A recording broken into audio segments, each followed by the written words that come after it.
Good evening, folks. It's Diamond with the Oppenheimer Ranch Project and Magnetic Reversal News, bringing you a grand solar minimum update Monday, September 2nd at midnight.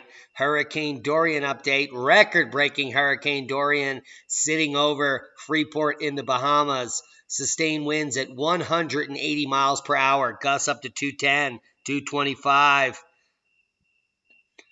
Now, this hurricane has stalled. It's barely moving 6 miles an hour to the west. And it's looking more and more likely, based on the models, that there will be landfall in North Carolina Thursday afternoon. I know, it's a boom. Keep calm. It is boom time. Hurricane Dorian has smashed all sorts of intensity records in the Atlantic Ocean. Hurricane Dorian is taking extreme to the next level, with sustained winds of 185 miles per hour Sunday afternoon and evening. The CAT5 storm has risen to the top of the charts among the most powerful tropical system ever observed in the Atlantic. Grand solar minimum much? It's the strongest storm on record to occur east of Florida in the Atlantic and so far north. After striking the northern Bahamas, it matched the 1935 Labor Day hurricane for the strongest winds of any storm making landfall, tying it. So Dorian is not the strongest, it's tied the 1935 storm, which, by the way, is, we all know that date. Anyway, strongest landfall winds tied. Hurricane Dorian's 185 tied the Great Abaco, Northwest Bahamas this afternoon, tied for the landfall of the Labor Day hurricane of 35. Didn't I just say that? Tied for second when it comes to maximum winds in the Atlantic. Wilma and Gilbert were similar. Strongest storm on record for the Bahamas. This may go without saying, given the bullets above, but it's worth repeating. Yeah. And recent 500-meter goes east visible satellites shows this baby is a big baby. Strongest storm on record east of Florida and north of the Caribbean. Whether your metric of strength is wind speed or low pressure, Dorian places first for the most intense in this zone. Gaining strength at record speeds. Dorian underwent what is known as rapid intensification Friday and Saturday, and in just a 4-hour period increased wind speeds of over 35 miles per hour. Those are the facts. Hurricane Dorian is a whopper, and this increase in activity is due to none other than space weather. So if you could just stick with me for 1 second, we're going to be talking about what this is all about. So let's get to some of the other updates. Governor Kemp orders 6 Georgia counties to evacuate as Hurricane Dorian approaches. And that's not all. Not just 6 counties. We're talking a million people. South Carolina and Georgia order 1 million to evacuate ahead of Dorian. We know we can't make everybody happy, but we believe we can keep everyone alive. And that's the big point here. The governors of South Carolina and Georgia ordered at least 1 million people to evacuate their coasts beginning Monday after Hurricane Dorian left devastation in northwest Bahamas and headed for the southeast coast of the U.S., the coast with the most to lose. Now, we've had a rapid intensification of this coronal hole coupling over the last 24 hours. We've been in geomagnetic storm and instability for, over 48 straight hours. Look at that. Hours of powers intensifying this storm. And this energy is still in the global electric circuit. So don't expect anything less than an intensified storm to be coming anytime soon. The planet is charged. The aurora is banging. Take a look. It's boom time, kids. Wasn't as banging as it was earlier today, but it's still glowing. And it's still snowing in the northern and southern hemisphere, by the way. Oh, that was a sneeze. Now, Governor Kemp orders 6 counties to evacuate as 1 million people get evacuated from South Carolina and Georgia. And Hurricane Dorian triggers hundreds of flight cancellations on Labor Day weekend. This guy's pissed because he had plans. He had a slightly pink shirt on with a really tight knot. That's a fabulous tie. With Hurricane Dorian approaching the U.S., the major airlines canceled hundreds of flights Labor Day weekend. More than 600 flights scheduled for Monday were canceled the day before, according to flight tracker FlightAware, which means millions upon billions of dollars are going to be lost due to sheep traveling to the beaches to get infections and other flesh-eating bacteria. But I digress. Hurricane Dorian updates. Storm strengthens to CAT5. This happened earlier today. When the actual strength of the wind speeds got over 185 mile per hour and gusting to 230 at one point, it was insane. Marsh Harbor, total devastation. I can only pray for the people in that northern Bahamas region. Let's look at some of the footage and let's all do a dab and pray. Dab time.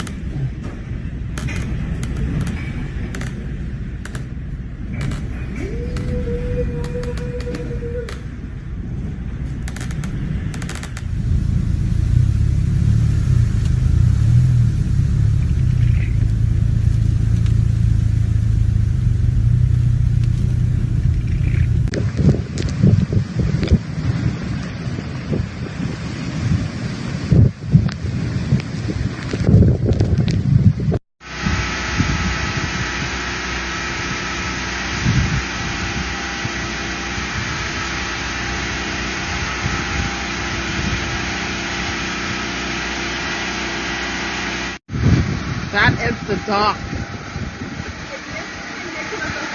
Bomba cloud. The car can't even reach it.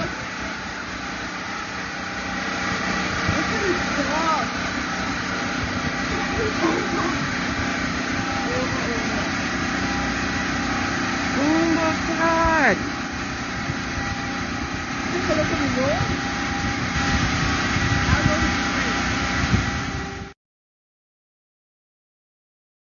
Hey, NBC News viewers, thanks for checking out our YouTube channel. Oh, shut up already. Hurricane Dorian descends on the U.S. We know this is true because we're watching it live. 41 minutes ago, here are the updates. Homes flooded and cars submerged in the Bahamas. Dorian is currently slamming into Abaco and Grand Bahama Islands. Actually, that started happening hours ago, where residents say their homes have been flooded and roofs blown away. One video taken by Vicareo Aldalib in Marsh Harbor, a town of the Abaco Islands, shows a road completely underwater and trees stripped of their leaves. And more things. Her last home was destroyed by Hurricane Florence. Now she's waiting and praying. And so on and on. So if you want to see what's happening here about the evacuations, look at the size of that storm. Look at the size of the eye and the eye wall. Now, what's predicted to happen is that this storm is going to be compressed, meaning it's going to hit a little bit of unstable water over here. Upwelling from cooler waters in deeper sections here in this deep blue are going to cause this to compress down and force this a little bit to the west, which is going to make it potentially touch landfall here in Cape Canaveral. And again, unfortunately, up in North Carolina, Hatteras has been always under threat of landfall in every single model for the last 6 days. Yeah, we've been warning about the Outer Banks. But now let's look at a famous chef, Jose Andres, who's stuck out here in the Bahamas. He's going to be cooking food for all the people stuck out here. And he does a video today, and it's just awesome. We are stuck here on the hurricane. We are like 90 miles away. Imagine what's going on in Abaco. And the hurricane didn't even reach Abaco yet. This is going to be one of the biggest ever. I cannot believe this. This is really going to be a huge hurricane. So let's pray for everybody in Abaco and in Grand Bahamas. So I want everybody to understand this. We are stuck here on the hurricane. We are like 90 miles away. Imagine what's going. Hurricane Dorian advisory number 35 coming out at 11 p.m. just 1 hour ago, showing maximum sustained winds at 180, gusts over 120. And you can see the current track here, and they're bringing the hurricane here up on the coast like the current tracks and our warning is showing. Now let's look at the windy model and let's bring it back. We're looking at the GFS model here, and I'm going to run it through for you. And this is the current position. And so let's just let this run through. And you can see what it's going to be slowly stalling out the entire day tomorrow before it makes its move north. And by Wednesday, it's going to be off the coast of Jacksonville. According to the GFS model. And then make a quick turn towards South Carolina, where it's going to wreak havoc on the coast here. And then make landfall in North Carolina. Move across the entire state. Let's run this through. These are the newest models, folks. That's the eye wall. This will be CAT 1 or 2 at this point. It's going to run right through the entire coastal region and back out over the Outer Banks, where it may re-intensify. Here off the Delmarva. Look at that. Amazing. Now let's go to the European model. And we'll start it right at present, and we'll run that through for you. Very dab-worthy. The European model has been very consistent with the track so far. So if you're wanting to know what the most consistent model is, it's going to be the European model, where the storm takes a turn Tuesday morning up the coast. Staying way offshore through Thursday, starting to bring some havoc here to the northern coastal regions of South Carolina. And then that eye wall for a CAT 1 or 2 hurricane Thursday evening into Friday, getting very close to the Outer Banks and then wraithing the entire Outer Banks. So let's just run that European model through. Thursday evening into Friday morning, landfall Outer Banks, wraithing the entire Outer Banks. So most of the models are agreeing that the Outer Banks are fluxed. And guys, we want you to be prepared, not scared. So you have several days to get ready or get out of Dodge. Do it now. Preparewiththeranch.com. Preparewiththeranch.com. Links are below. But I implore you to go to the stores. Get the water you need. Get the batteries or the accessories you need and hunker down or get out of Dodge. And let's just run through some of the tropical tidbits information, which is very pertinent and dab-worthy. Dorian, as always, this is just my thoughts on the big picture. If you need to make decisions regarding your local area, consult your local officials for the best information about how the storm may impact you and what kind of preparations and actions may be necessary. And if you receive an evacuation order, please heed it.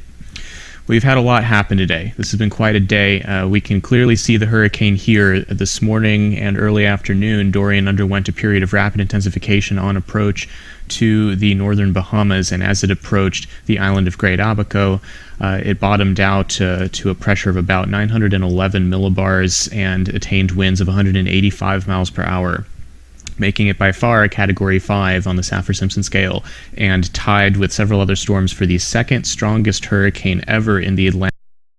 In this red box here around the storm, this is basically is going to be, well, is this track inland on the H wharf, just in the sense that the eye wall up and really close, moving very slowly on Monday afternoon and Monday night, and you can see it comes northwestward a little bit closer to the coast than on the European.